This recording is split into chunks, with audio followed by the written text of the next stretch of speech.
Okay, I get it. You call me Brandon for anything na tungkol sa relationship natin yung bring up mo, and boss for everything else. Sabi ko na nga ba eh, fast learner ka. Of course, I'm perfect. Actually, oo, perfect ka. Really? Perfect.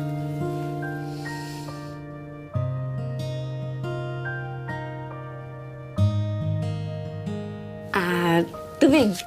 Tubig.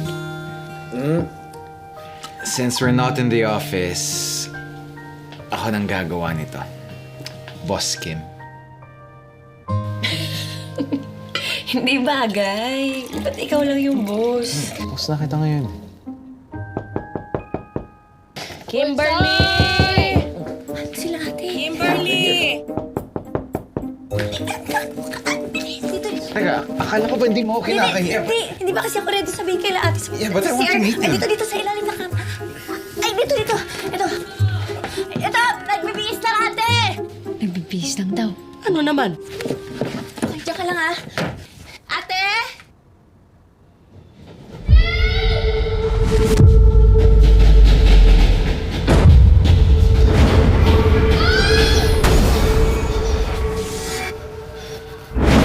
Hello mga ate. Naglilihim ng bunso namin. Hindi. Pasok. Tara. May narinig ako mga boses. Ha?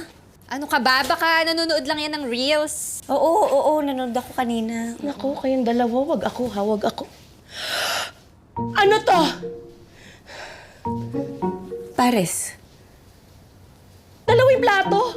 Magkapares. Anong ibig sabihin nito, Kimberly Liwanag? Ang sabi mo, nagbibihis ka, di ba? May dumaan, ate. Pero wala na siya. Umalis. May nangyari sa inyo. Wala, ate. May nangyari sa inyo. Ate, wala. Ilabas mo Ate. siya. Dito lang yun. Ate. Saan mo tinatago? Ate. Ate! Asan yun? Ate, wala na. Umuwi na. Ate, Ilabas mo. Umuwi na, ate. Wala na. Ako na lang. bunsoy. Yaman-yaman ng boss mo pero pares lang ipapakain sa'yo.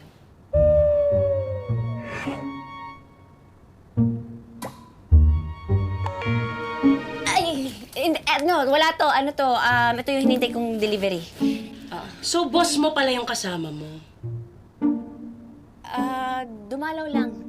Tsaka, ate Kat, yung pares may meaning kasi sa amin yun. So, nagkakamabutihan na kayo? Opo. Naku! Nakakalaki ang lalaking yan! Alam na nga niya nag-iisa ka dito, tapos pupuntahan ka pa niya? Hindi ba niya naiisip yung sasabihin ng ibang tao tungkol sa'yo? Kaya babae mong tao, sino-sinong lalaki pinapapasok mo?